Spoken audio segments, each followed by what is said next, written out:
Hello there, everybody. I am Dr. Dino here with another paleo stream for all of y'all. Or, as the title of the stream says, I guess down here, Fieldwork Fundraiser. This is a little fundraiser to help raise some money so I can afford to go and do fieldwork this summer. I mean, go figure, right? Today we have a very exciting series of rock formations to explore. That's right, we're not just looking at one. We're actually going to take a quick look at 4 different rock formations this time. And that's because we are going to the Australian outback. And as it turns out, Australia is a big continent with a lot of different rocks. For those who aren't familiar, I am a paleontologist. I study dinosaurs out in the Badlands of Wyoming. It's very snowy right now, but, well, it won't be this summer. And if you might notice, if you've seen any of the other streams, you can probably tell that my background's a little different. That's because I have moved. Finally out of the hotel room I've been staying in for months, and I am now in my own apartment. Wish I could give you all a tour, but it's not too big. But, well, maybe I'll post one once I get everything set up. With that said, I'm also not alone this stream. We have one guest currently, and we are probably going to have a second here in a little bit. He did say he'd be running late, though. For now, though, I'd like to introduce you all to Vendalia 1998. Would you like to introduce yourself, mate? You may have recognized me from our dual streams that we do on my podcast, Talking Time with Caffeine, and one appearance with him on another stream he did for charity work. I do a podcast. I don't think that was charity. I think that was another fundraiser. But when I get big, I do want to do charity live streams to donate to museums. That's a separate thing. That's a future thing. Yeah, I do a podcast about science, history, and random stuff that I care about. And I also play games on Twitch. So if you're interested in any of that stuff, check out my channels. Yeah, it's a fun time over there. And so I invited Vendalia along because we were supposed to have another stream on his channel today. I've been so busy moving and actually starting a new day job that I forgot. So if anyone would like to go over to his channel, give him some views, give him some likes, it'd be much appreciated from both of us. And we do have people in chat already, so I'll go ahead and say hello. Hello, Caden Slinker. Welcome back once again. And hello to you too, VJ Manda, and anyone else who might be with you and listening. So, like I already said, this should be a fun stream. And to help make it even more fun, we have some drink triggers. Because it tends to make me a bit more silly and have a bit more fun. And you guys can play along at home. You don't have to drink alcohol. That is, whatever you drink is entirely your choice. You can have water, milk, whatever you like. For my part, I'm going to be having some cider that I tried recently and actually turns out to be very good. I will be sipping them. Any flavor cider? Just apple cider. And as for our drink triggers, they're starting to scroll past the screen again. So first, we will be showing a lot of animals in the game Jurassic World Evolution 2. If you see an animal you really like and you'd like to give it a nickname, you can do so via Super Chat. Any Super Chats can name a dinosaur. If you donate $5 or more, you can name multiple if you want. And they can be funny names, silly names, whatever you want. In addition to that, any Super Chats of $5 or above, or purchased memberships, will also be a drink trigger. So that does also mean that you can name a dinosaur and give a Super Chat and, make me drink twice. I guess it wouldn't affect your fundraiser, but I guess you could because it's on my thing. But I guess you could drink trigger someone to subscribe to my Twitch channel. That's true. We can do that this time. And then lastly, lastly, when we move from critter to critter, we will also do a drink. And we have a few animals to get through this time, so that'll help a little bit.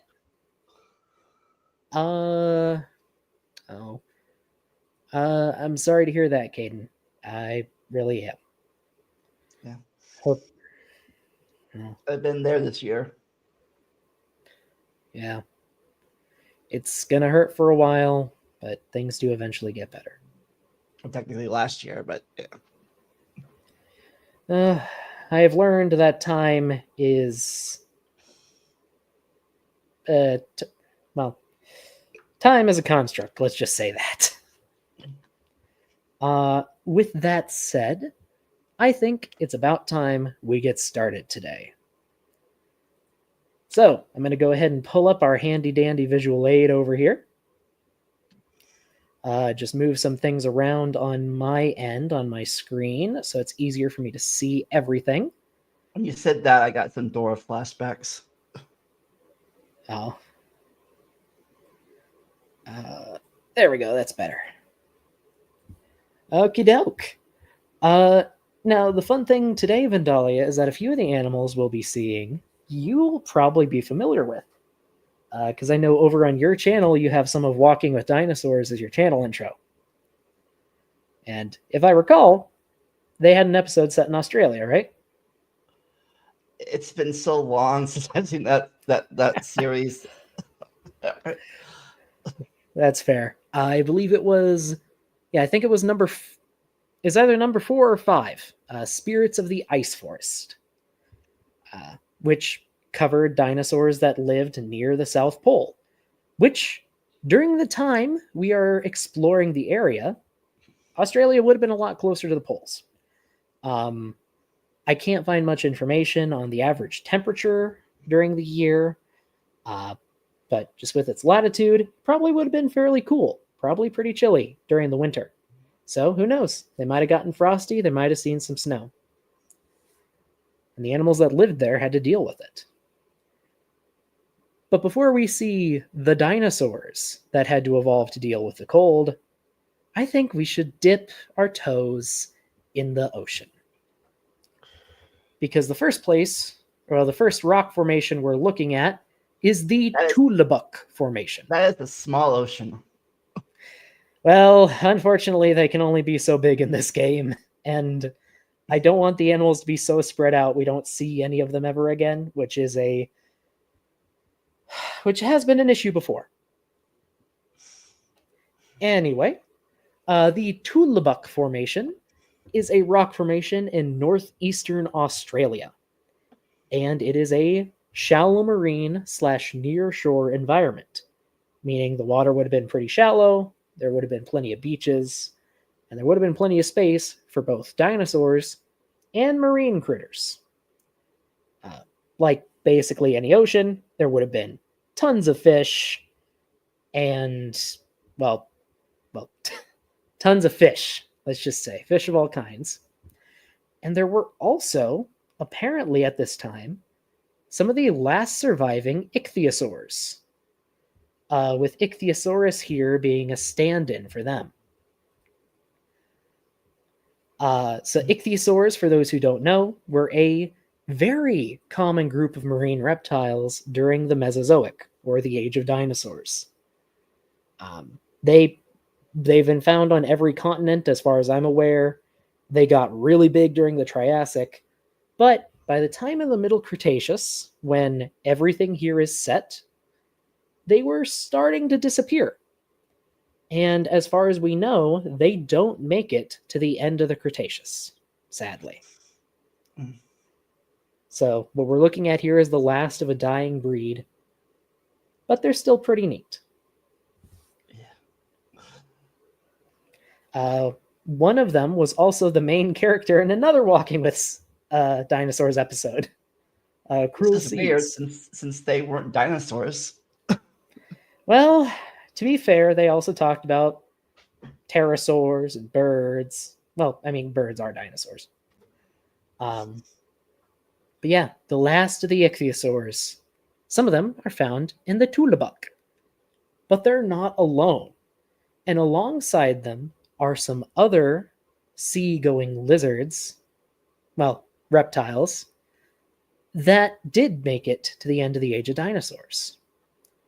And for the first of them, we're going to be seeing a sort of familiar face.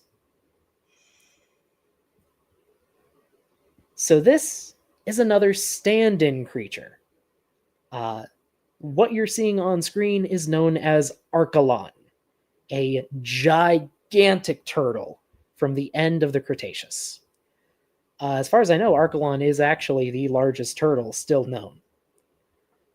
But I like this color. It's kind of like a leatherback sea turtle, which is kind of ironic.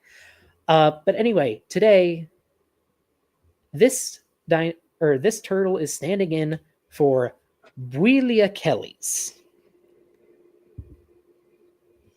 which translates to the turtle from Boulia, which is a town in Northeast Australia. Also, since we have swapped to a new animal, drink number 1. Let's see if we can actually keep track. Oops, spilled it a little bit. Oopsie daisy. Anyway, Boulia Kellys here is from a group of turtles called Protostegids. Oh, a little social animation there. Protostegids were a very prolific and usually very large group of turtles found throughout the latter half of the Mesozoic. So are these true turtles or like an off branch? Well, they're all extinct today, but they are turtles. They are true turtles. They would have been ocean-going, like our modern sea turtles. I don't know if any protostegids are known to have lived on land. But interestingly, a lot of them, I'm going to pause here quickly, a lot of protostegids have a very large curved beak, actually shaped somewhat like a hawk beak, though not as sharp. And that beak shape is found throughout the protostegids. Not exactly sure what they were hunting with those sharp beaks, but they might have been more predatory than our modern sea turtles.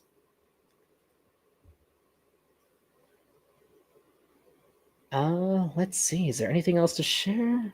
I don't think there's anything else to share about them, but I thought they might be an interesting little intro creature because we don't have these turtles today.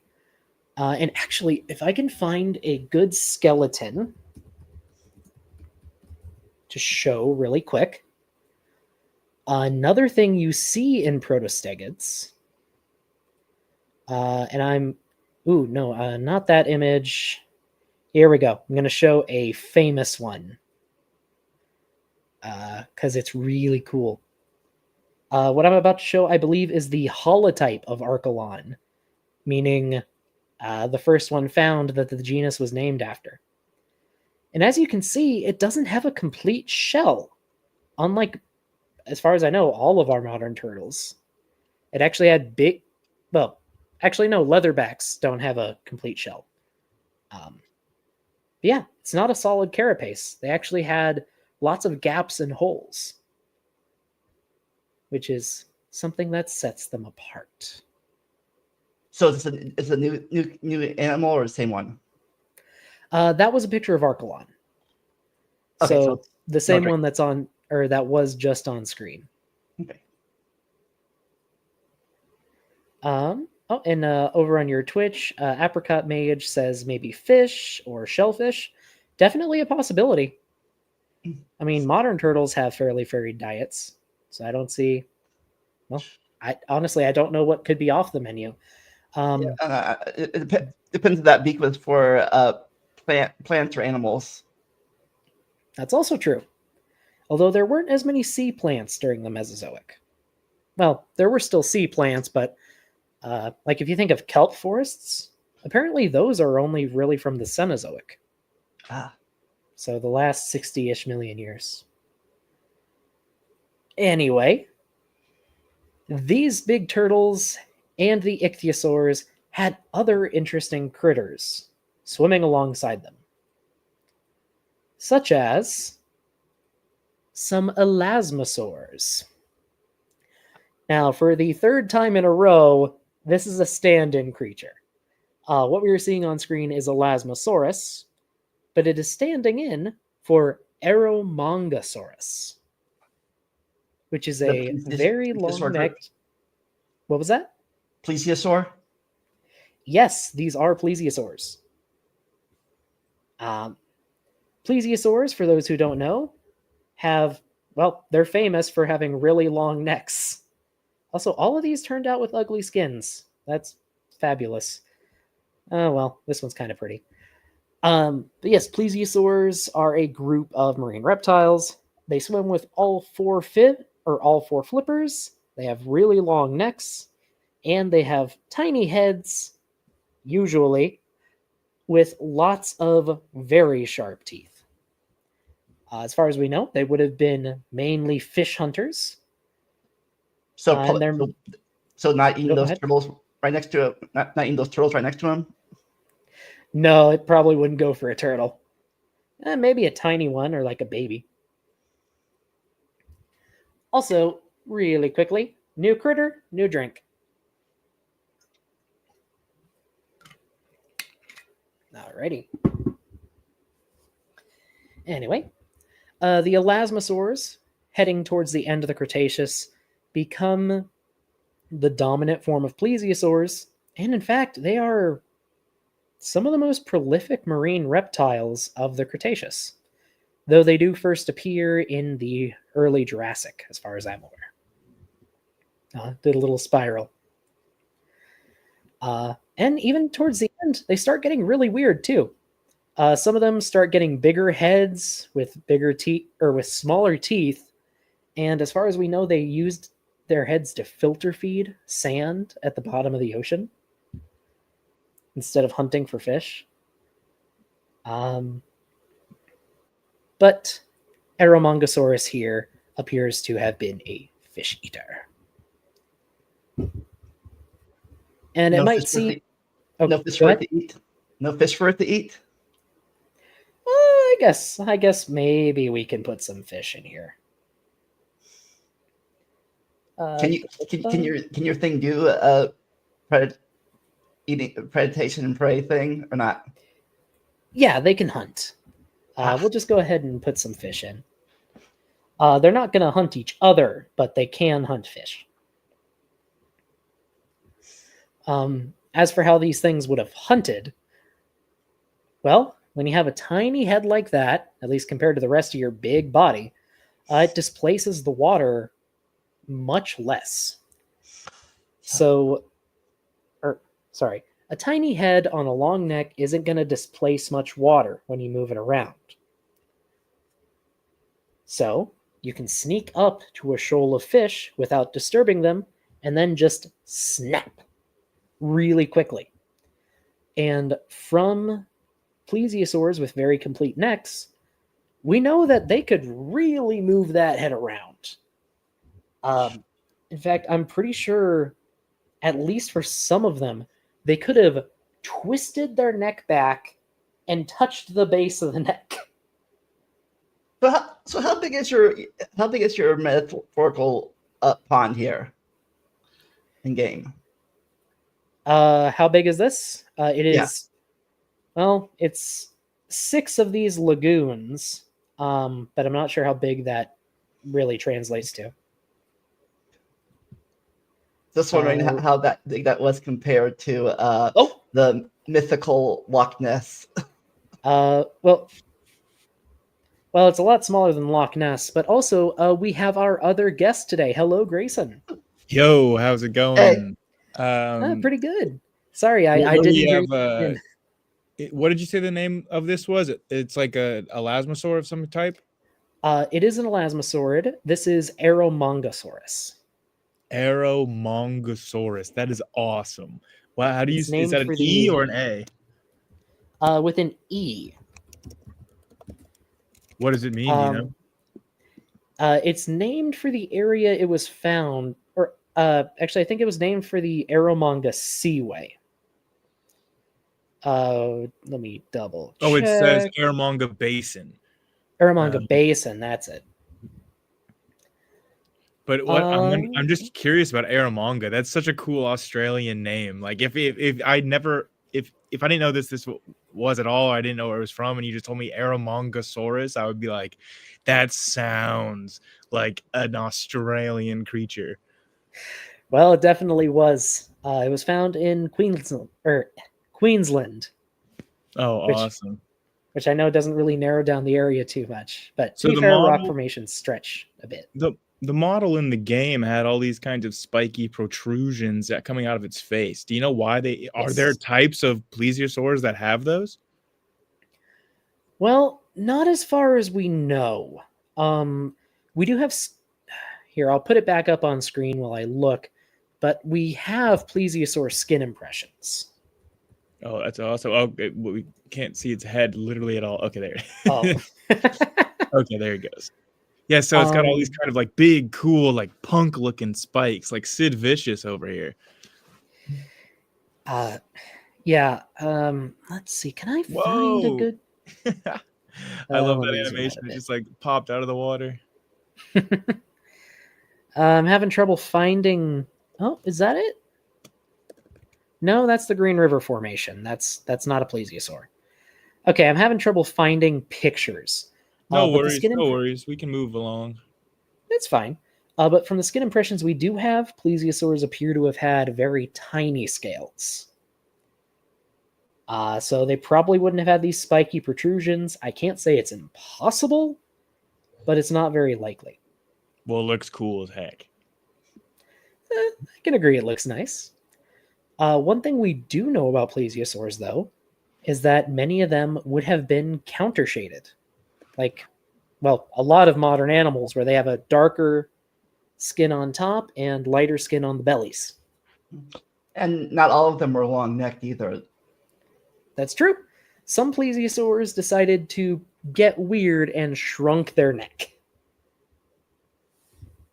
Oh, interesting. Okay, so the name Eromanga is thought to have come from an Aboriginal word that means hot gale plain or the windy plain. That's why Eromanga Basin. Interesting. I did not know that. Let's see. I don't think there's really much more to say about. Well, actually, we do have a. I can talk. I'm pretty sure we have a good skeleton for Eromongosaurus. Are you mute? Did you mute your mic? Or I mute my headset? That would be on your end because I can hear him. Yeah, I'm not muted. That's on your end. It'd be nice if I could find a good picture, but I know we have a really good skeleton of this thing. It's really neat.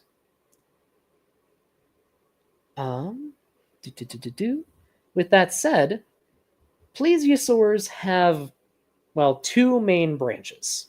You have the mostly long-necked ones, and then you have some that get short necks and big heads, including these are called the pliosaurs. And there's a very famous one that comes from the Tulabuk Formation.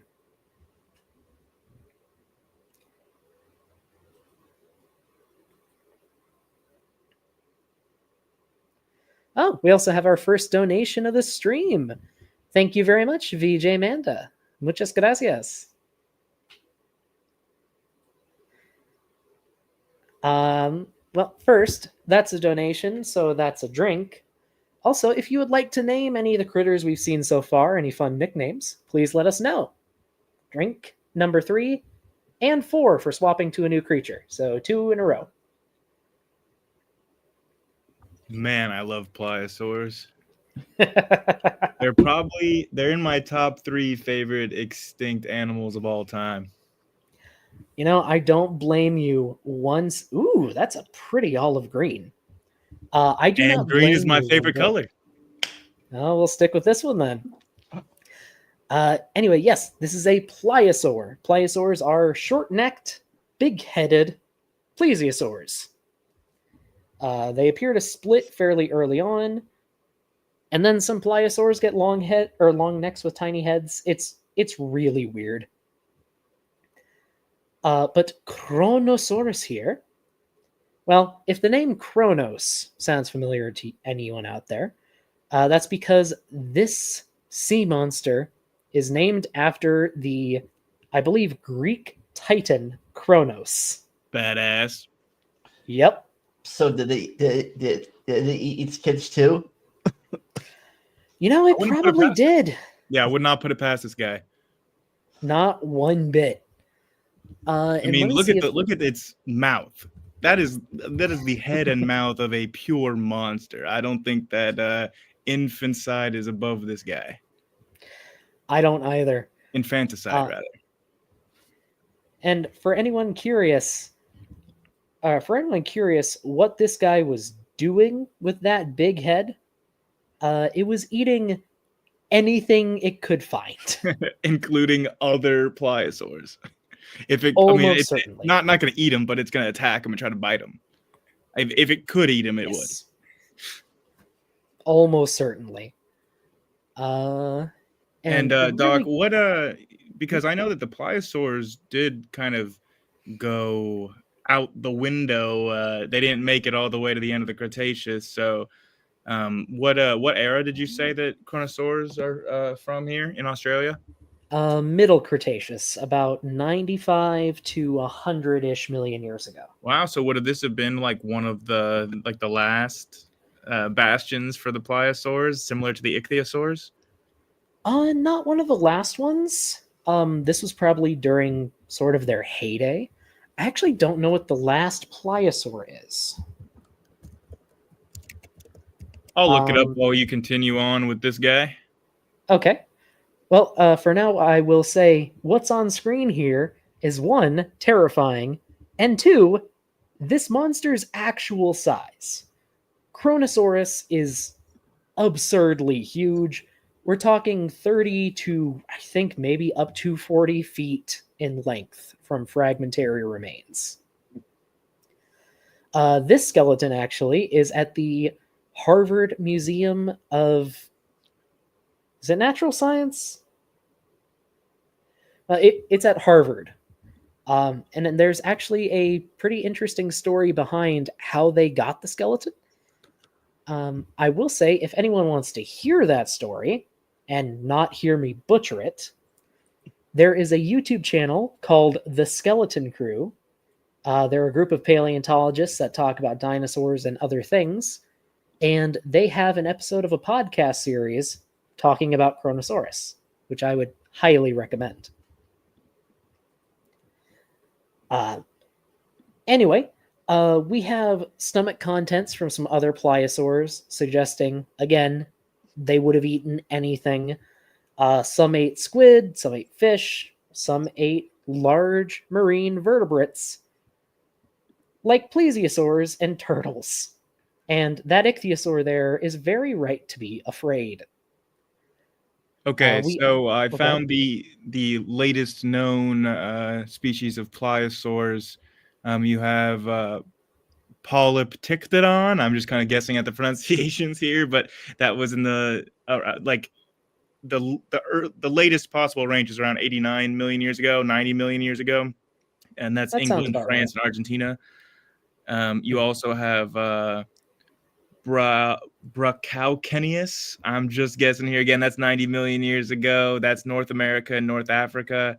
So, and then you have like Megacephalosaurus, which is 93 million years ago, and that is the Western Interior Seaway in North America. So, like, pretty widespread geographically, but all to like the Turonian period.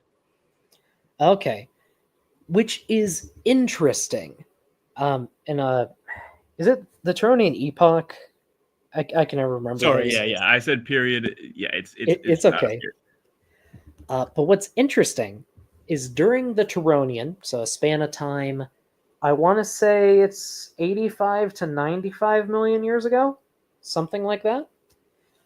That's when we start seeing mosasaurs appear. Who technically are lizards. Yes, which closest living relatives are monitor lizards. But it seems that either the pliosaurs started to disappear and then something else took their place, or they might have been outcompeted by mosasaurs. And really quick, it's the Mhm. Turonian age, which is the second age in the late Cretaceous epoch. Okay. And then, yeah, in terms of the mosasaurs potentially outcompeting these guys, I mean, look, Doc, I'm a pliosaur head through and through. Like I think pliosaurs they're my favorite of all of the sea monsters. So Really? mosasaurs, I'm sorry, you ain't got nothing on the pliosaurs in my heart, but just in terms of fitness and the physical raw power of that, like that can generated by that enormous muscular tail just coming at you in the water, like I can understand why my beloved pliosaurs might have been outcompeted. I mean, I think this guy's he's close to the edge. I mean, mosasaurs got pretty crazy, especially some of the later ones like Tylosaurus. They they went after each other like crazy. They, as far as we know, they fought everything around them. We found their bite marks on literally everything in at least the Western Interior Seaway, but basically anything in the oceans around the world. They're really insane. Well, Um, I'm from Dallas, which is kind of like the mosasaur hub paleontologically. A lot of work in mosasaur research goes on in Dallas, yep. and there's a new specimen of I think it's a tylosaur. I'm not sure. It's a mosasaur of some Hmm. type where it's a new individual that's kind of like, how Big Al is like he's just been through so much gladiatorial combat in his life that his skeleton is Yep. just like beat up and recovered just unlike any other degree. Well, this individual specimen that's being worked on right now in Dallas at I believe it's the Perot Museum is like the mosasaur equivalent of that, where it's like literal skull had been like broken and rehealed and stuff. Yep. I And I think well, I believe the specimen was named after the character in Monty Python, like the Black yep. Knight. Yep, I know who you're talking about. And yeah, the Black Knight. Um it's not published on yet as far as I know, but it's not that its face was broken and rehealed. Its nose was bitten off and it started healing before it died. I think he also had a jaw injury though of some kind as well, like I think from so. or Yeah. maybe being bitten at like bite marks in the back of its head or so. I don't remember all the grocery laundry list of all of this guy's injuries, but it is an insane amount of battles he's been through. Yeah, mosasaurs were vicious and horrifying to each other. And I'm sure that pliosaurs were not much better. Oh, definitely not. They would have probably chomped on anything they could have gotten their teeth. I'm curious about these guys' social animation. Just like you could just like fight to the death. Aw. Oh, it's kind of sweet. Oh, that's kind of Oh, cute. I don't know. Are they about the mate or something? No, they just swim close to each other, but that's kind of cool. Wow, wow, wow. Kind of peaceful, actually. So, mosasaurus and ichthyosaurus never cross paths, right? They might have shared some overlap at the end of the ichthyosaur lifespan, but not a lot. Oh, right. Two other things to talk about with Kronosaurus here that I really want to touch on. First is, like with plesiosaurs, these guys would have been countershaded, like you can see here, with a darker top side and a lighter bottom side. And we can say that because we have at least one pliosaur that was buried turned on its side, and the top part has dark melanosomes preserved, so pigment bearing organelles in your cells, and the bottom side has light. or has much less. So it would have been much lighter. The other thing, and I'll pause super quick, is this little kind of fin you can see here. In recent years, we have found at least one pliosaur, maybe more, that has a little tail fluke, which you can also see on our elasmosaur here. Although some of the plesiosaurs appear to have also maybe had a dorsal fin in addition to their tail fin. Which is really weird. But it just seems to be a thing that animals in the ocean do, unless you're a turtle. If you have a tail, you get a tail fluke. Yeah, and unlike the ones we have today, theirs is vertical, not horizontal. Well, unlike mammal tail flukes, yeah.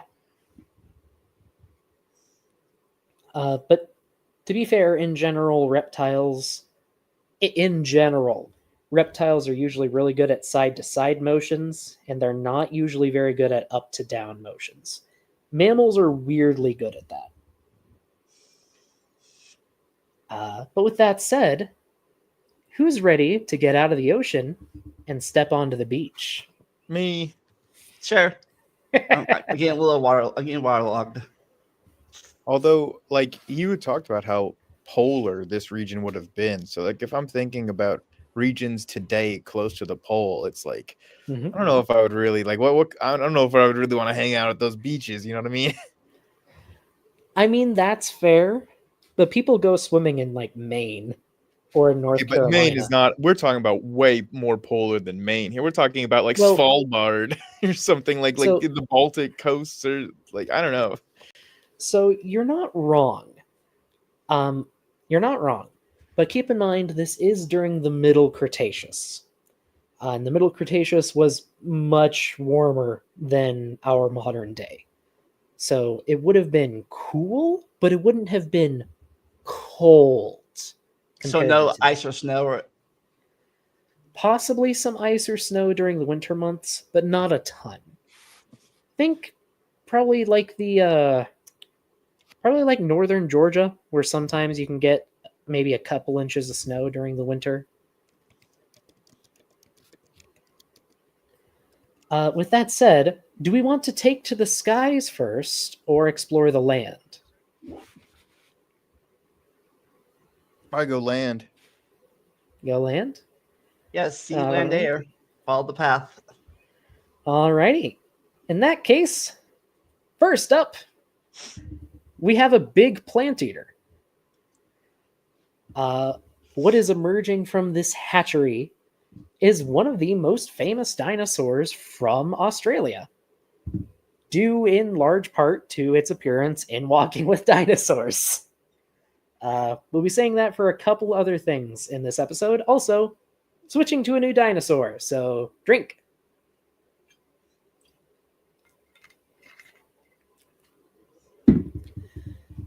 So what you see on screen is a dinosaur called Muttaburrasaurus, named for Muttaburra, which I believe is Muttaburra, the town in Australia.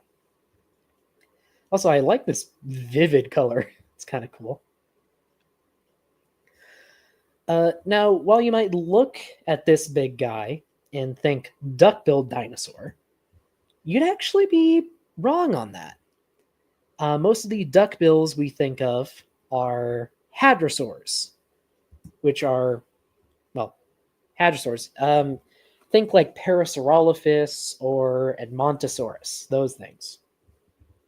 Muttaburrasaurus here is from a very different branch of the ornithischians, which, are things like duckbills and ankylosaurs, ceratopsians. It is from a group called the rhabdodontomorphs, which is a long word. Rhabdodontomorphs are named after, I think it's Rhabdodontosaurus, which is a European dinosaur. They're sort of an early offshoot of the line that would eventually lead to duck-billed dinosaurs and iguanodonts, but they aren't either one of them. Well, they might be derived iguanodonts, but I'm not certain on that. Anyway, rhabdodontomorphs are weird in that while most iguanodonts and most hadrosaurs are primarily quadrupeds, rhabdodontomorphs appear to be mainly bipeds. So they would have walked around most of the time on their hind legs, much like you're seeing in this game. I think this one's confused why that one's laying on the path there. Oh, and Caden corrects me. It's just Rhabdodon, not Rhabdodontosaurus. Anyway, these rhabdodontomorphs. I don't like it. You don't like Metaburosaurus? Yeah, I'm not gonna lie. Nope, not the biggest fan of these guys. Kind of got a ugly little nose there. Well, not so little, actually. Yeah, not so little. Metaburosaurus does have a rather sizable schnoz. We're not 100% sure what it would have been doing with it. A lot of people think that it could have used it as like a chamber to produce loud noises. Or, as you can see in Walking with Dinosaurs, it might have hooted and honked with it. Yeah, I'm not liking that either, but I will say, Metaburosaurus, perfect name for this creature. Well, you have a rival because Really? Apricot loves this dinosaur. Yeah, apparently. Also, you're fine, Caden. Thank you for the correction. Well, I don't know.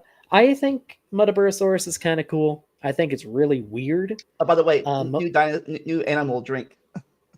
He already said already did that. You already did that. You're fine. Anyway, Metaburosaurus is one of the larger rhabdodontomorphs that I know of. And we actually have seen other ones before. Okay, I like it itching. Its little cheeks there. It's winning me back. Anyway, I have found bones of this thing's cousin, Tenontosaurus, from here in North America, which I think is kind of neat. Although Tenontosaurus appears to have been more quadrupedal. But you know what?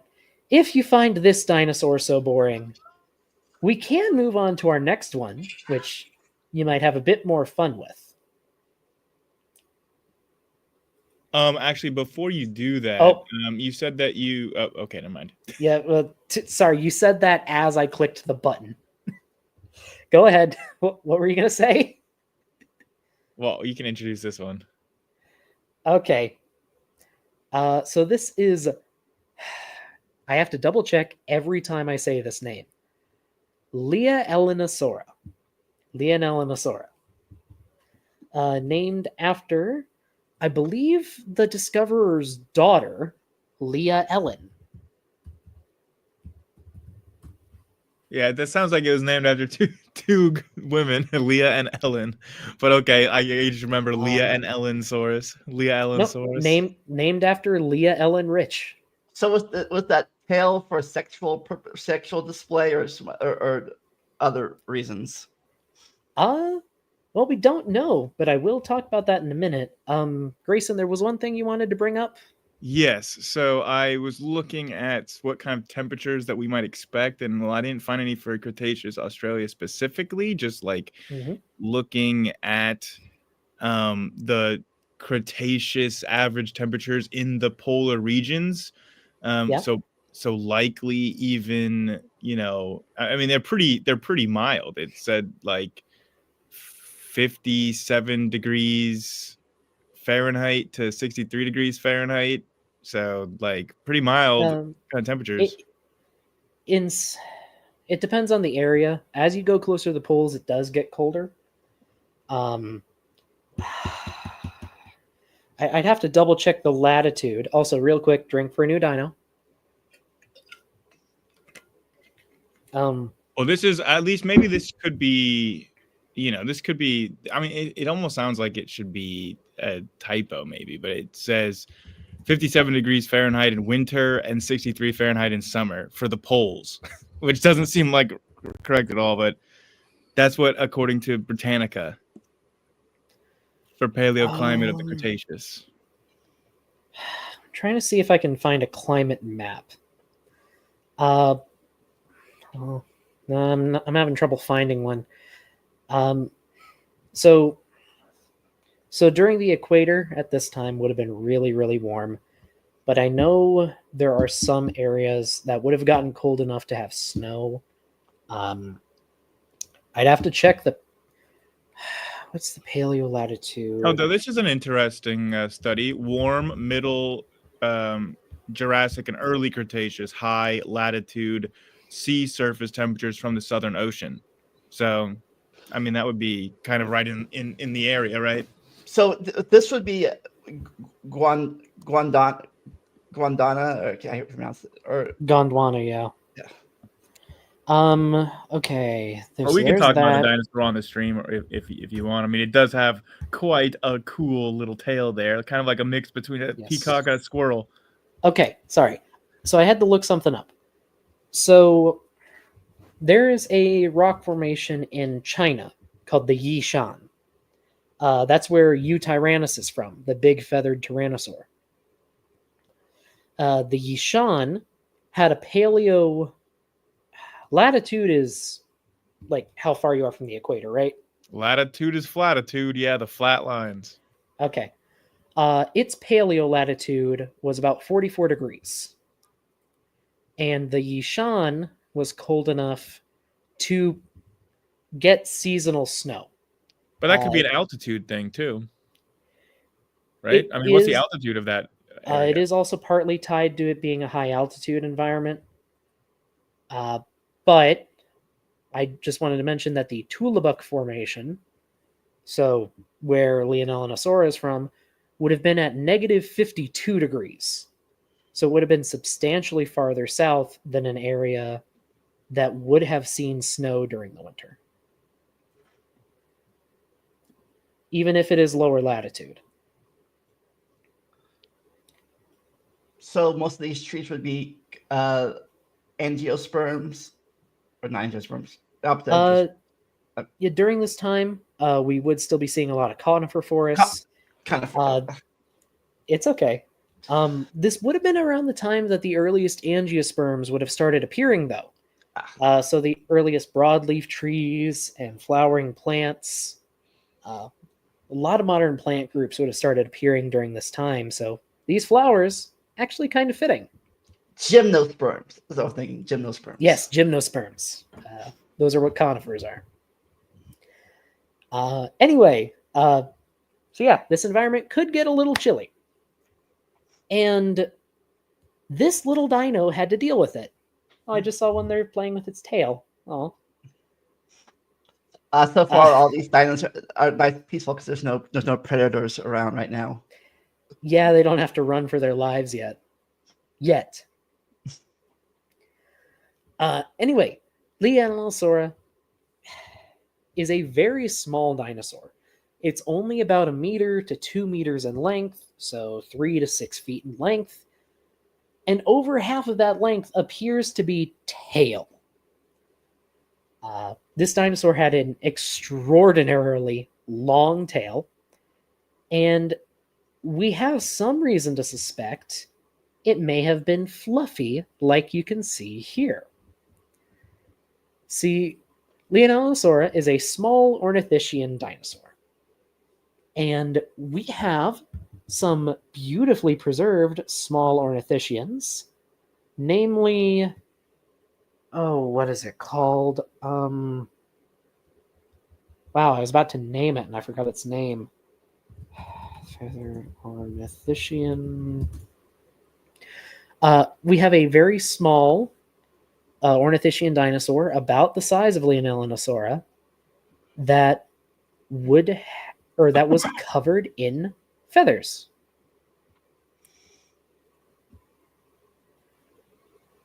So some researchers have suggested that Leonellonosaura might have been really fluffy too, and used a long, fluffy tail to wrap around it and keep itself warm at night. Which we don't have direct fossil evidence for it, but if that's true, I think it's pretty cute. I accept that as a 100% proven fact. Purely because I want to so badly. Is this thing like? Can we see its mouth a little bit better? It's kind of like in the dark, but it's like it. Oh, if it's it got a doesn't run really into the trees. mouth. Oh wow, we are really going off a field here. Yep, zooming in a little bit. It would have had It a looks very little beak like beak-like. this. Yep. Ooh, actually, I love this color. This is pretty. Yeah, that's cool. Yeah, they would have had little beaks with little teeth in them. They did notably have pretty big eyes as well. So these things eat these low land grass plants or low leaves or what? They would have, yes. Although, being tiny little gremlin critters, I would not doubt if they ate the occasional lizard or bug too. Oh, they're about to play. Wow, 100% certified cuties. Yes, absolutely adorable.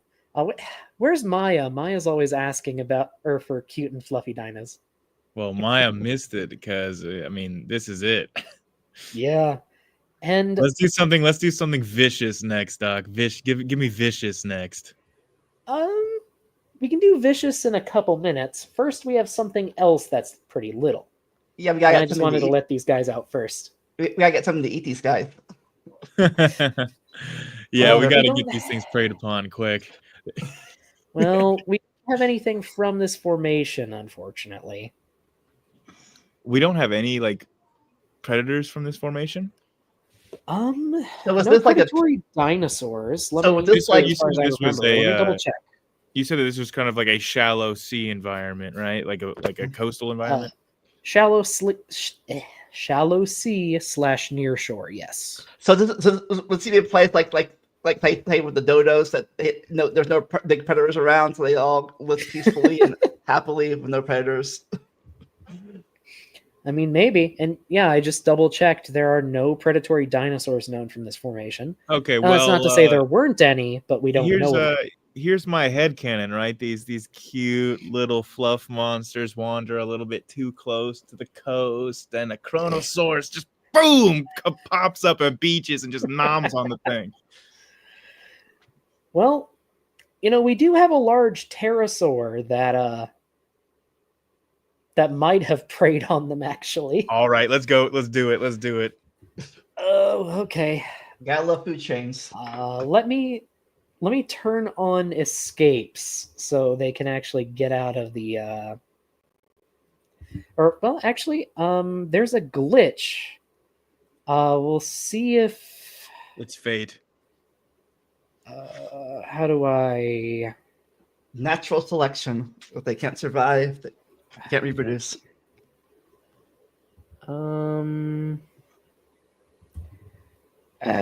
no, not that.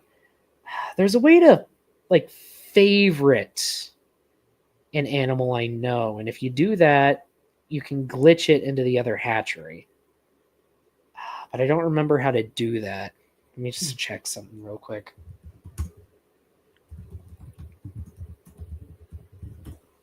I used it in a previous episode.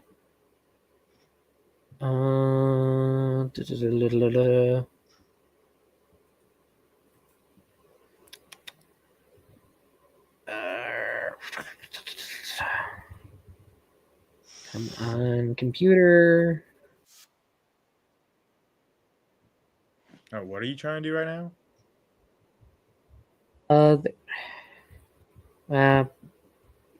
So there's a glitch you can use in this game that allows you to release a dinosaur from any hatchery.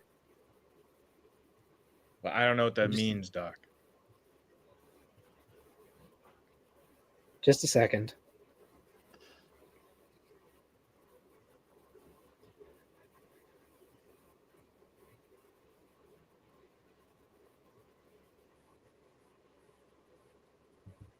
Oh, that's it. Okay. Sorry about that. Real quick here. Oh, wow. No, you know what? Caden's right. I am sorry. I mixed up my rock formations. Leonellonosaura is not from the Tulibuck. I am sorry about that. Yeah, you gotta give up your surrender your license now because you messed up the names. Yeah, maybe I do. You have been Maybe I been dishonored. do. Oh, come on. That was supposed... Oh, nope. There it is. There we go. Okay. They're synthesizing. So maybe we'll have some predators coming out here soon. Anyway, let's see if I can say this animal's name, because what's about to come out of this hatchery is a stand-in for Thapungaka. Excuse you? Thapungaka. Stand-in? Yes, it is a stand-in for a large pterosaur known from the Tulibuck. And I'm just going to double check real quick to make sure. Yep, Tulibuck formation. So if I'm correct, so far we only have one animal in here that is not a stand-in. Chronosaurus, right? That's it. Well, there's I mean, Metaburosaurus. Australian dinosaurs, man, it's rough. It's rough to get him into this game. But yes, as these guys fly around and probably eventually hunt something. Oh yeah, I need to turn on hunting. Whoops. There is... Okay, dinosaurs will now hunt. So we're probably going to be seeing a lot of death soon. Anyway, this is a stand-in for a creature called Thapungaka. Thapungaka is known from two bones. It's known from the maxilla, so the upper jaw, and the dentary, the lower jaw. And that's kind of it. Which doesn't sound like a lot, and in reality it isn't.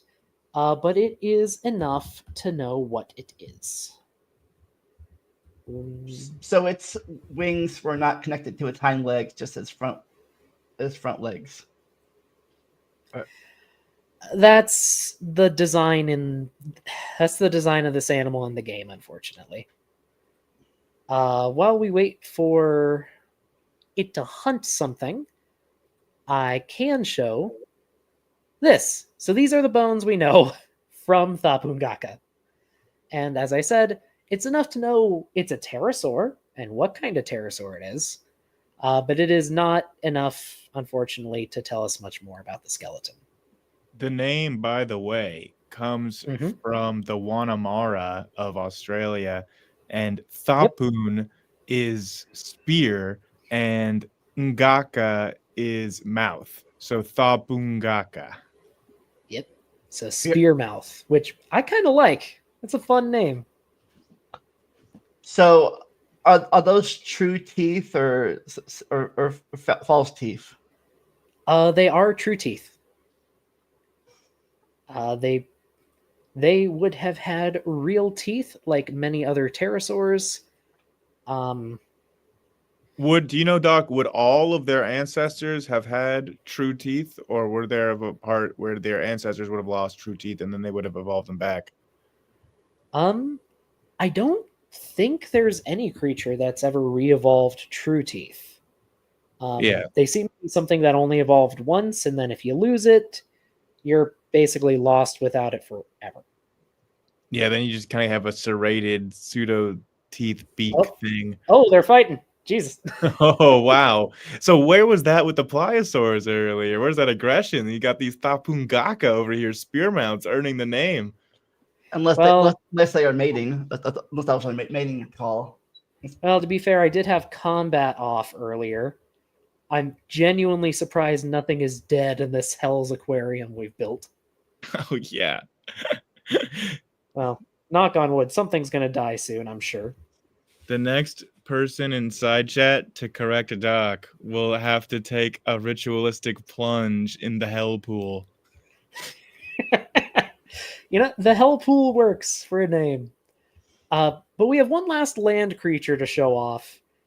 And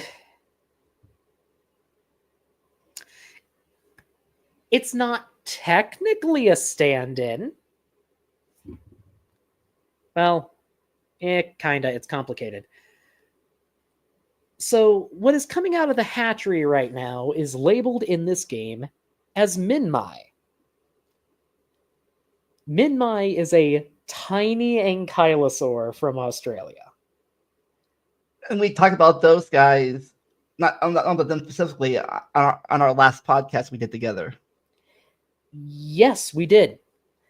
But that said, the design in this game is based on another ankylosaur that is from the Tulabuck, called Kunbarasaurus.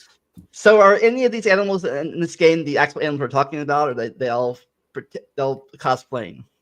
I mean, Chronosaurus. Muttaburrasaurus is, and hey, this reconstruction is based on Kunbarasaurus, so it counts. This is Kunbarasaurus.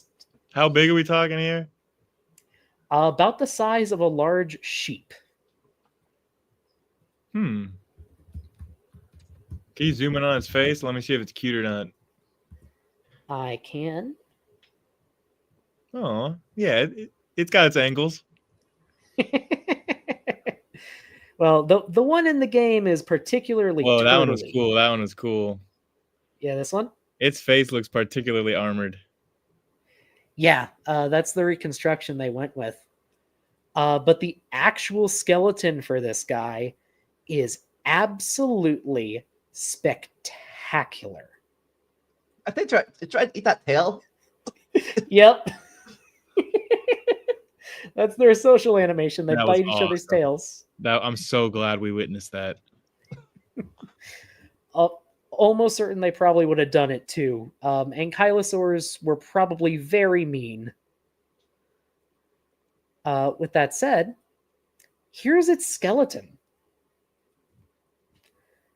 And this is something we see sometime, well, a lot with Australia.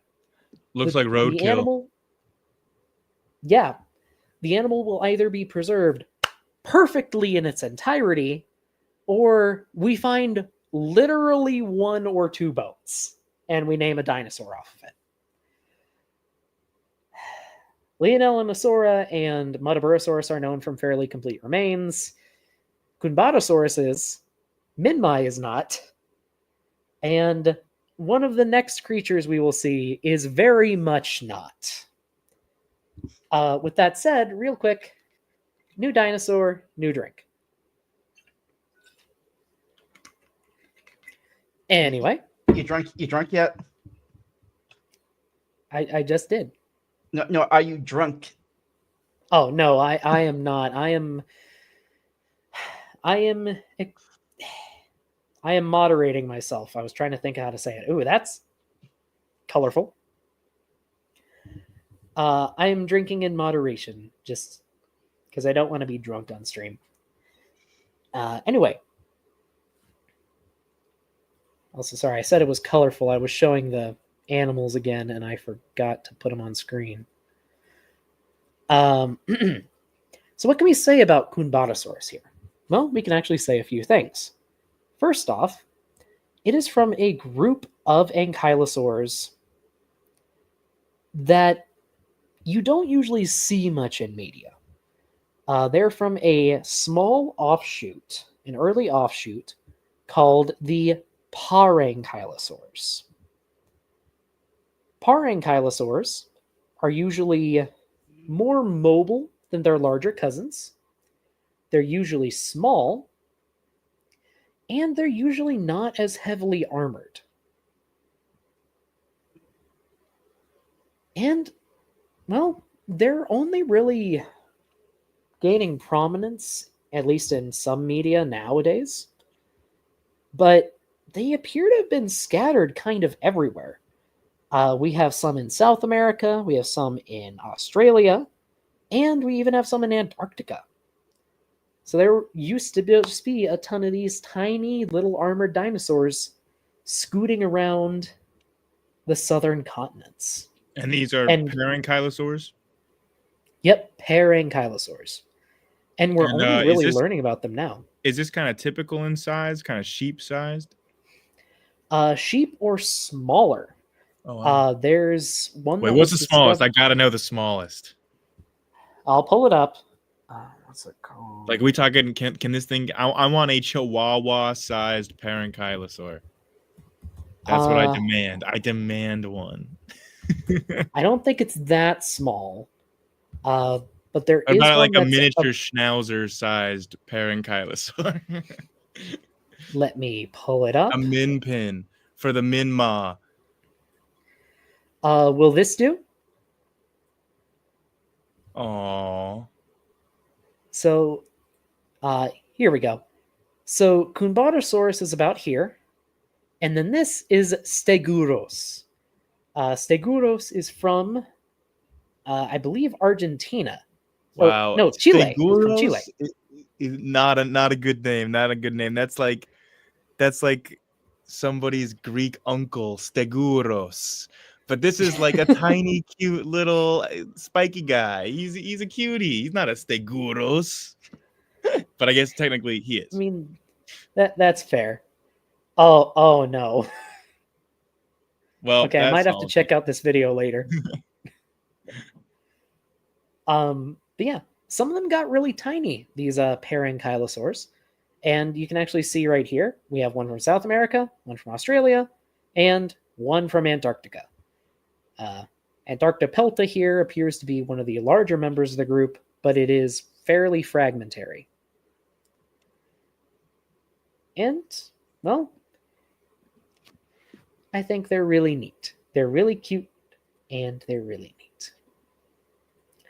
But who is ready to move on from the Tulabuk formation? Me. Sure. I want some predators. Some predators. Some land-based predators, Okay. not just the scary ocean guys. Well, there is one predator I can show coming from the, let me double check the name, Grieman Creek Formation. Grieman? Grieman. Griman.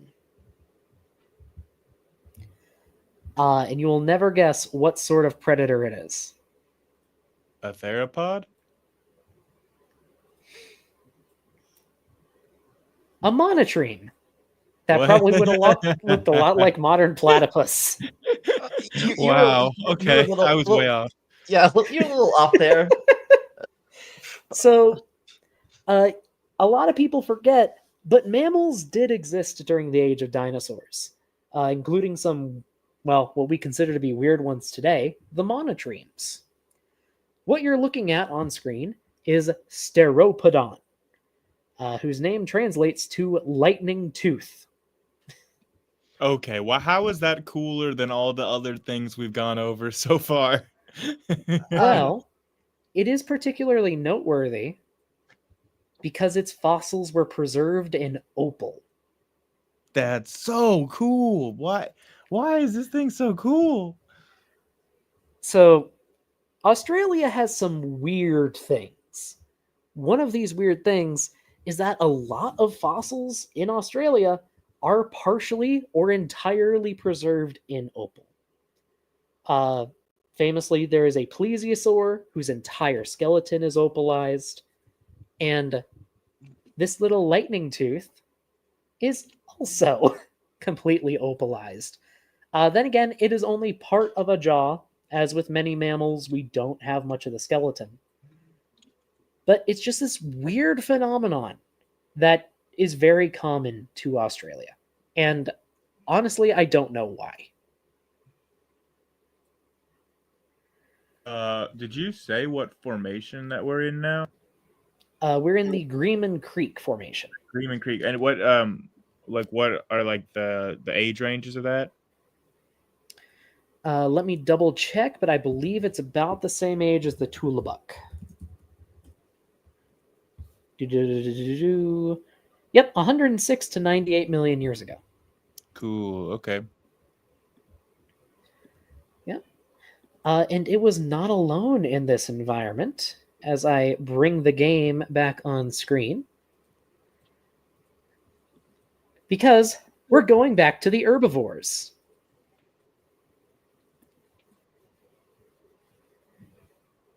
What's coming out of this hatchery is another rhabdodontomorph called Fostoria. It is named for, I believe, let me double check. Yep, it is named for Roger Foster, the man who discovered it. It is a much smaller rhabdodontomorph than Muttaburrasaurus, and unfortunately it's known from very fragmentary remains. But this is about what your ancestral ornithischian would have looked like. But very late surviving, funnily enough. And Also, what around? Sorry, around how old? 2 new creatures. So drink. 98 to 106 million. Well, I was asking about sorry, I didn't finish with the question because I was kind of interrupting. Sorry, but I was asking how long ago would this like basal ornithischian would have been around compared to how many millions of years later this guy's found. Well, it depends on the group. Well, yeah, it depends on the group. This thing resembles like a basal ornithischian, right? Yes. So actually, during the beginning of the age of dinosaurs, this is probably what your average ornithischian would have looked like. Just going off the family tree, your thyreophorans, so your ankylosaurs. Wait, that one's purple. Oh yeah. Your ankylosaurs and stegosaurs would have split off first, so they would have been the first to abandon this body shape. Next were the ceratopsians, who got kind of squat and round pretty quick as far as we can tell. And then from the duckbills / iguanodonts, a lot of them would have looked like this until some of them started getting big. But they are not alone in this formation. There's something bigger. Oh, I think I saw something I like. You saw something. Maybe a predator of some kind. Oh, possibly. And these... Oh, the Muttaburrasaurus came over here. Okay. You should have stayed in the Tulabuck. And we'll just go ahead and let out more prey. Oh, a lot of purple. Yeah, we don't think that dinosaurs could have actually had coloration like that purple, right? Or I mean, it's definitely possible. We just don't have any evidence for it. A lot of colors like purple or blue. If I recall, most of the time when you see those colors, it's not due to pigments, at least not the traditional pigments that get preserved. It's usually more often due to structural colors. Mm-hmm. And those don't preserve anywhere near as well. With that said, there is a predatory dinosaur known from this formation.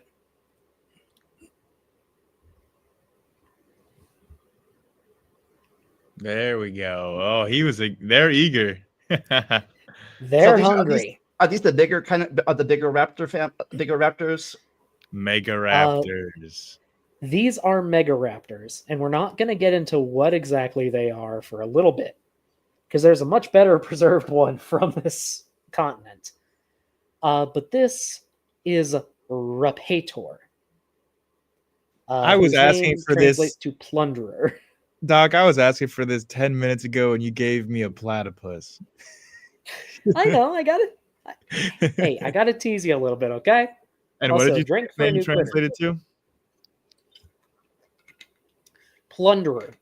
Plunderer. All right. How much of the skull do we have? Oh, you want to see its skeleton? It's actually really, really cool. Oh hell yeah! And do we have any opalized ones? It's not opalized, unfortunately. So how close are these guys to the family-wise to our living dinosaurs? Well, that actually depends. We'll go into it more later with another critter, but Megaraptor placement is pretty contested. So this is the holotype of Rapator.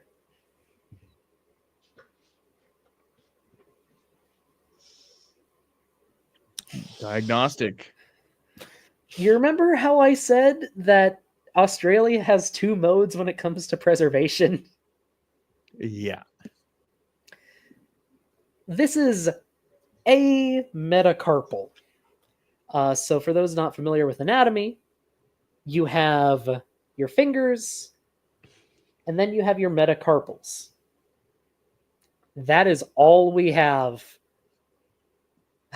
of Rapator. One metacarpal. And its placement has gone around places. It's been recovered as several different critters, possibly an Allosauroid, possibly something else. Currently, it seems closest to the Megaraptorans, but we're not sure because we have one bone to work with. All right. Yeah. For a visual, I wanted to share my screen so that people could see kind of the area that we're talking Sure. about, what Australia kind of looked like back then. So that is a good idea. This is about 105 million years ago. And yeah, you can see its kind of placement there, like kind of the Antarctica area here. This is, I think that what Queensland would have been over here. So this is kind of the shallow sea that we were talking about, right? Or Queensland's down there, right? More to the west in this area, but yes. Like over around here, or I don't know the exact sites, but this would have been like the coastline back then. So we were kind of just hanging around this area right now, right? Pretty much, yeah. Cool. So, and then like this is the rest of, you know, the breakup of the supercontinent. We're all the way down here. So are you saying we were even a globe back then, 105 million years ago? Oh wait, I'm embarrassed right now. I think this is India, actually, not Australia, and Australia's over here. Or here. Yeah, you're right. Yep, this is India down here, and then we've got Australia over here. But they're all pretty close to Antarctica here, hanging in this southern landmass of Gondwana breakup. Oh yeah, I think at this time, Antarctica and Australia were still connected, so the marsupials could do a little traveling thing. Yeah, you're right. Yeah, we have the connection right here. There you go. Sorry. No, it's fine. Thank you for the map, for the visual. And yeah, so this reconstruction is based on other much more complete Megaraptors, which is why we're not spending much time on it. Wait, is this model a stand-in? No, this is what? Why did they have? It's officially titled Rapator, but it's based on other Megaraptorans. So we finally have one that's not a cosplayer. And it's based on like literally one bone. Oh, Jesus. Well, oh yeah. Well, we're on to our third last critter, and this one is actually kind of weird because it might be a member of a much more northern branch of the theropods. They do hold their arms a little weird. Ooh, fun zebra raptor. Ooh. Okay. I like this one more. Green tail stripes, but wow, they got crazy skins on these. Yeah. So this is Timimus. Purple. Jesus. Timimus means Tim's mimic. I don't know why it's Tim's mimic or what it's supposed to be mimicking, but it's Tim's mimic. Well, take a drink because it's a new dinosaur anyway. Mimic. Does that mean Yeah, you're right. is it mimicking a poisonous dinosaur like other mimics do? Like, you can't eat me, I'm poisonous. Or Probably not. were there any venomous dinosaurs that we know of? None that we know of. That's not to say there were never any poisonous ones or venomous ones, but we don't know of any.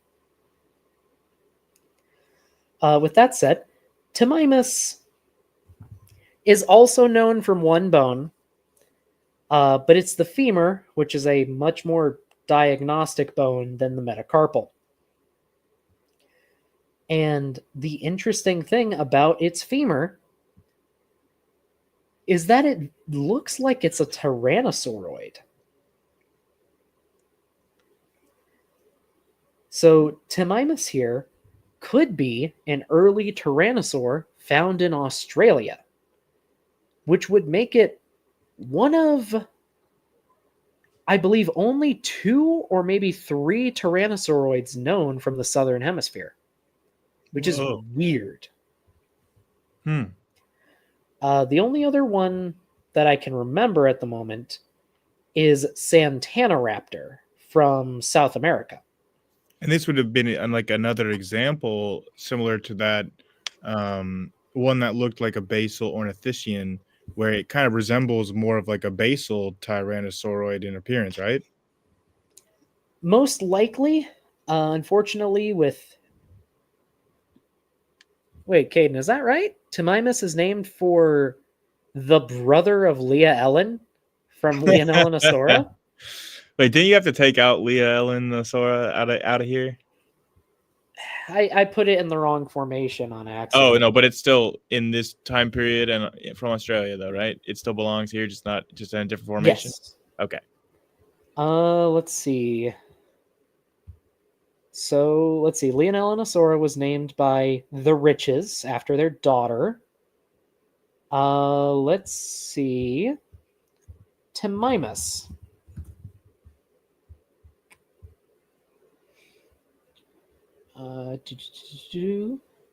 Okay, it was. He's right. Well, I mean, to be fair, if you're gonna name a dinosaur after one kid, you kind of have to do it for the other kid too. You know, like there'll be like a while where the ones are like, well, you know, mommy and daddy didn't name a dinosaur after you, and then you kind of have to even the playing field. You know what I mean? Yeah, I guess so. I did not know that. I did not expect it, but that's pretty cool. And I guess to be fair, both were named by the Riches again. Named by Thomas and Patricia Rich in the 90s. And yeah, Tim for their son and Leah Ellen for their daughter. And they're from... Wait, are they both from the same site? Oh yeah, they're both from the same area. Dinosaur Cove in southern Australia. That sounds awesome. That's pretty neat. Well, thank you for telling me that, Caden. I did not realize that. Anyway, They look kind of like the leopard version of dinosaurs. Yeah, kinda. I mean, I like the pattern, at least. And also, I meant to add this before we started, but the formation that Timimus and, well, I suppose Leonellanosaura are from, would have been an area with, okay, I guess we don't want to paint rivers game, an area with a lot of long-running rivers. Big, thick rivers with a lot of oxbow lakes. A very similar type of environment to our next critters. Now, first, this one is a stand-in. Dinosaurs are fighting. Yep, the Timimuses are fighting. So, what is now emerging from the hatchery is a dinosaur called Turriosaurus. Is And that it our is first? standing. What Is was that our that? first? Is that our first sauropod? It is our first sauropod from. What was the name? Excuse me. From the Winton Formation. This is standing in for Diamantinosaurus. Another cosplayer. Yes. Diamantinosaurus was a about medium-sized titanosaur from, you guessed it, Australia. And it has a rather interesting history, actually. See, Diamantinosaurus, it's actually fairly complete. And unlike a lot of sauropods, we have skull material for it, which you really don't see very often. Not only that, but a lot of the parts of the body were partially opalized. Naturally. Where I had a diagram of the skull.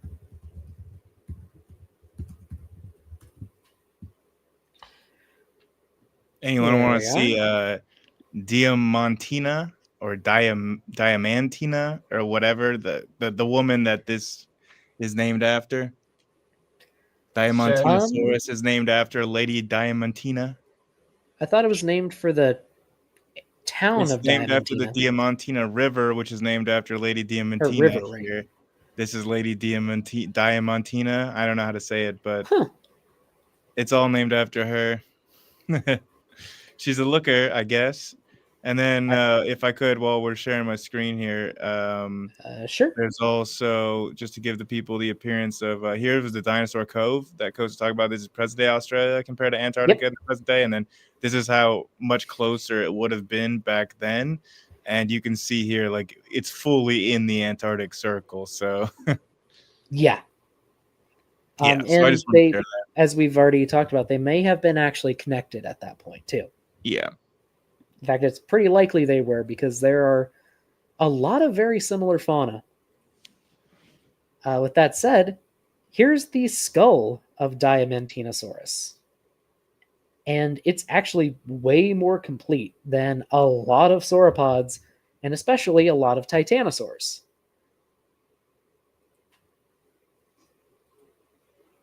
In addition, as I previously mentioned, quite a few of the bones are partially opalized, such as the pelvis. You can see some of the opal up here, and kind of shining through over there. The humerus is also partially opalized. And Diamantinosaurus is special for another reason. Because we have a baby of Diamantinosaurus. Right here is a reconstructed statue that was made of it. And as you can see, it was still pretty big. Naturally, even young sauropods are huge. But it's a pretty young one. And we really don't have a ton of young sauropods, which is kind of surprising. From the baby, which I should mention has a nickname. Both the holotype and this baby have nicknames. The holotype's name is Matilda, and the baby's name is Oliver. And Oliver has disproportionately long legs compared to the rest of his body, which is a trend we see in quite a few sauropods. It seems they probably grew up really leggy, and then their body is sort of ballooned out. Awkward teenage phase. Yes, they would have had a very awkward teenage phase. But, you know, I'm sure poor Grayson has had enough of herbivores.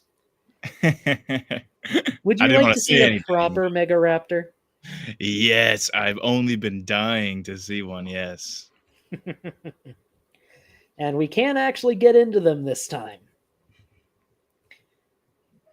Wait, are these all the same skin? I think they're all the same skin. Of course. No sexual variety here. Well, I'll make some more in a second. But this is Australovenator. And a quick drink for our last change in dinosaurs. Nice. Wait, this is the final dinosaur? Yep, this is our last critter today. You crowned it with a king. Well, that might have been intentional. If anyone wants to name one of Grayson's favorite dinosaurs, feel free to send in a super chat and give it something really silly. No, don't you dare. Do it. You dare. Hey, we've got 5 or 6 of them. We can start a war. Anyway, Australovenator translates to Southern Hunter. And before I forget, the holotype for this one got a nickname too, because it was discovered at the same site as Diamantinosaurus. And its nickname was Banjo. And I just love that. Like this is a very shallow lake because he's walking right across. It's a stand-in for a large river, but yes. Australovenator, or the Southern Hunter, is a member of a group of theropod dinosaurs, so meat-eating dinosaurs, called the Megaraptorans. As you can probably guess from the name, they were originally thought to be giant raptor dinosaurs. Think Velociraptor or Deinonychus. And we thought they were because all we found at the start was a giant claw. We have a question. Is it supposed to stand up like that? Oh, no, that kind of happens with this game sometimes. I think their backs are programmed to be at a certain angle to the ground. So when they go up an incline, it just goes. Anyway, I'll find one that's not in water so we can see those claws. After we found more Megaraptors, including Australovenator, we figured out that giant claw was on its arms. Which is kind of interesting. A lot of later theropods, we see a trend towards... I'm just going to breed some more with different colors so we have some variety. We see a big trend in a lot of more derived theropods where they have tiny arms and giant heads. Megaraptors went in the opposite direction and grew... Well, their heads stayed about the same, but they grew huge arms with giant claws. Hell yeah. And some of them were absolutely terrifying. Now, Australovenator here was pretty big. Yep, it was pretty big. Probably would have been about the size of a horse. But some of the last ones we have from the end of the Cretaceous are downright upsetting with how big they are. And, as you can probably guess, they probably would have used those giant hands of theirs to hunt. So just imagine being chased by something like this with giant sickles for claws. Apparently, it's not hungry enough to eat that big guy yet. No, I'm not sure they can. Ooh, that's a cool skin, actually. Yeah, that's probably the sickest one. Ooh. And as was sort of teased a tiny bit earlier, we're not 100% sure where Megaraptors go. Oh, I think they're socializing here. Oh, well, trying to socialize, and they just scream at each other. Like that's my prey. Yeah, that's Megaraptor in love language. I guess. But anyway, one of the leading hypotheses right now is that Megaraptors may be the closest group of theropods to tyrannosaurs.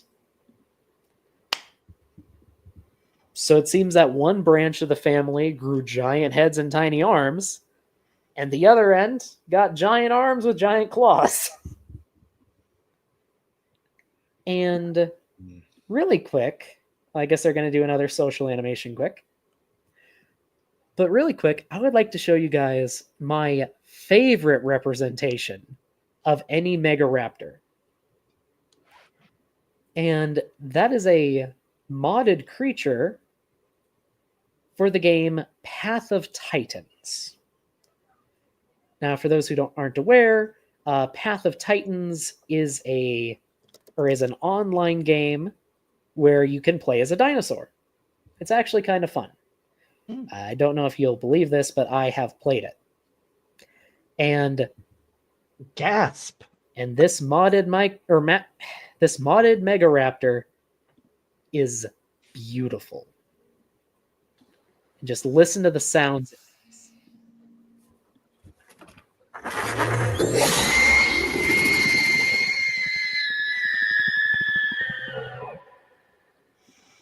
Ooh.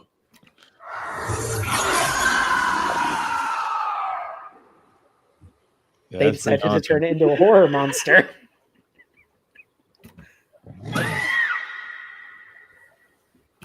Yeah, that's terribly haunting. Yeah, I absolutely love it. Okay, wait, what? So they give it a laugh.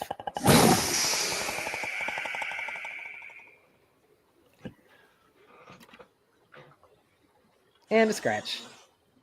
Yeah, just imagine that thing charging out of the darkness at you. So I'm also sharing my favorite depiction of a Megaraptor here. This is my Macrothorax, probably my favorite dinosaur, the biggest Megaraptor known, and just an all-around bad mofo. And yeah, I mentioned that pliosaurs are like in my top 3, but like extinct animals, my other 2 are like the Tyrannosauroids and the Megaraptorans. So like, yeah, we're in hardcore grace and turf right now. So if the Megaraptorans are in the Tyrannosaurus clade, does that mean they're not true raptors? No, they're not dromaeosaurs as far as we know. They are Coelurosaurs, so the group to which raptors and tyrannosaurs belong. But right now they seem to shake out to be closest related to tyrannosaurs. I guess we might be taking a nap here. Caden is pointing out some things in side chat. I don't know what Dino World 2 is, but he's also saying in an early comment that most recent studies, as of 2025, apparently suggest Megaraptorans are Tyrannosauroids. Did one already come out this year? That seems like, yeah, it's just like the year just started. Holy crap. Yeah, Caden, if you could link what you're referring to there with the 2025 comment, that'd be really interesting. And then also, Doc, do you know what Amazing Dino World 2 is? I don't. Amazing Dino World 2 is a documentary series.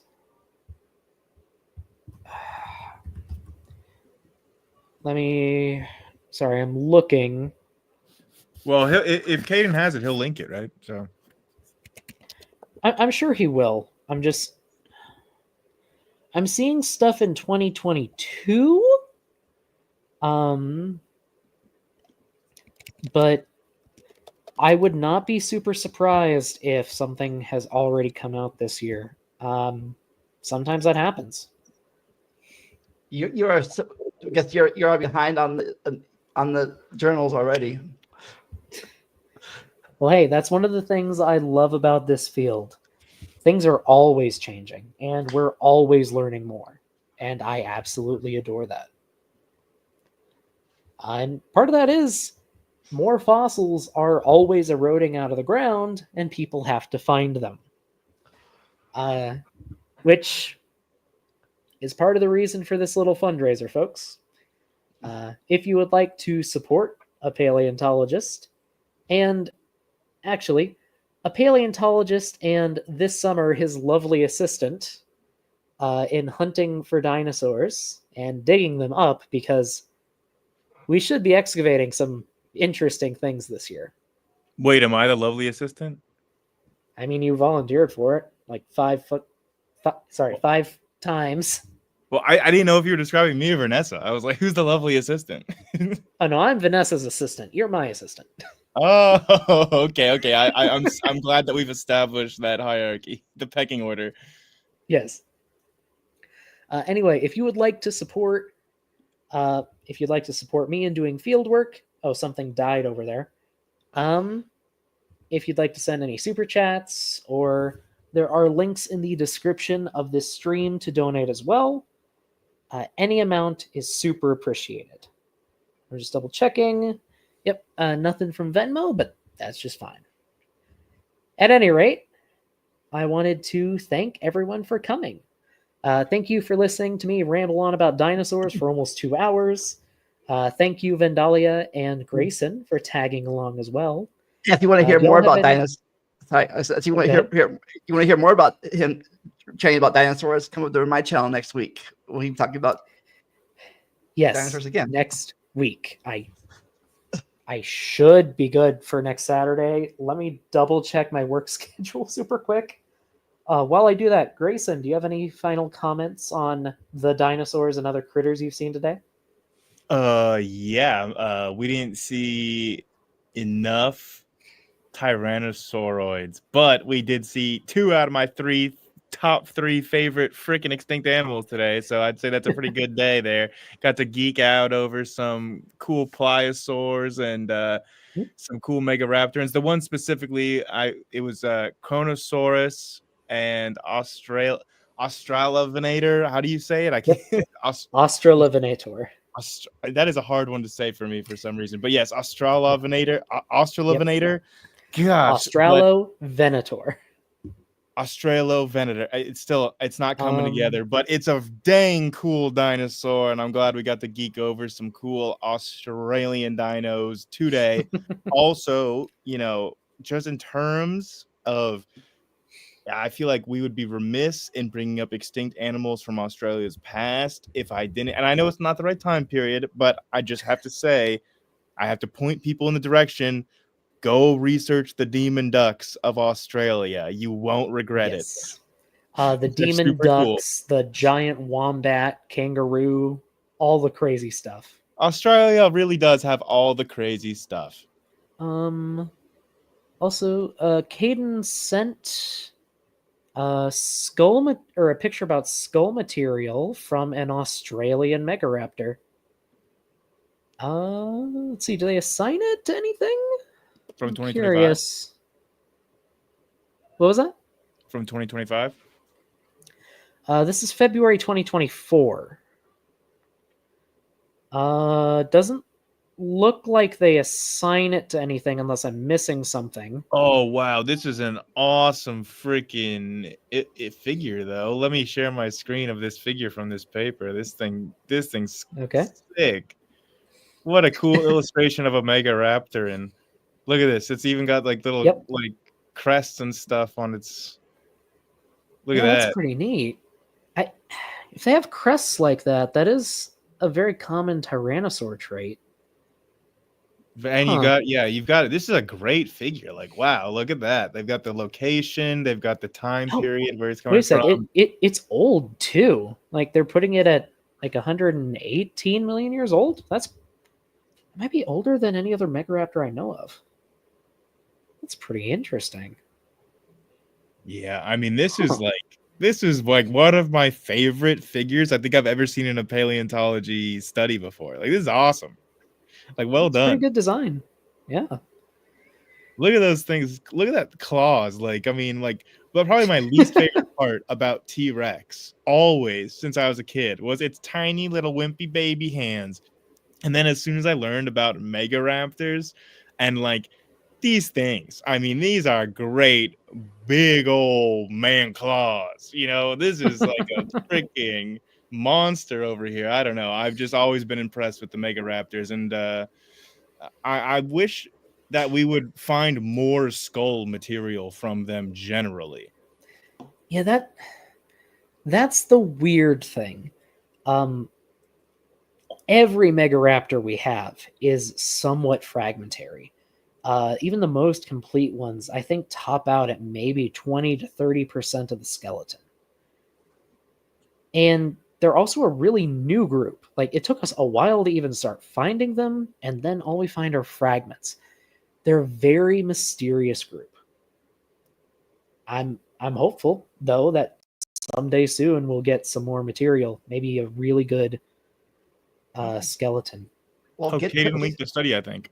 Well, get on your He's next posting some skeletons. Get on your next dig then.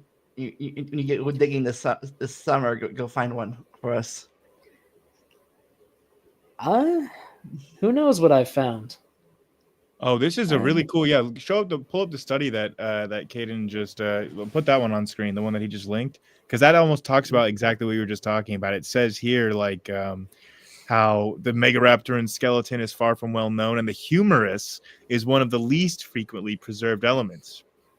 So right around there with the skull, right? So maybe even less preserved.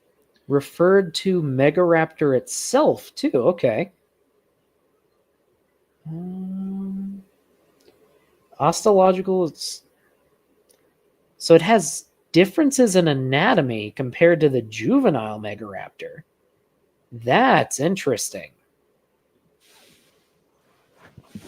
And this is a 2025 study, right? Yeah, there. Wow. Yeah, January. Nice 10th. find, Caden. Yeah, yeah, I agree. Nice find.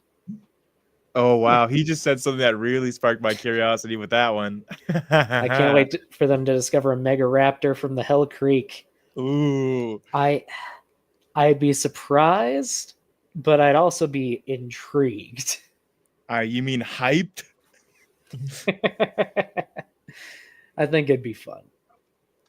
Well, at any rate, I think that it's probably time to draw this stream to a close. Once again, thank you everyone out there for joining us. Thank you, both of you, for joining me tonight. I hope everyone has a great evening, or for the Aussies in chat, good day, mate.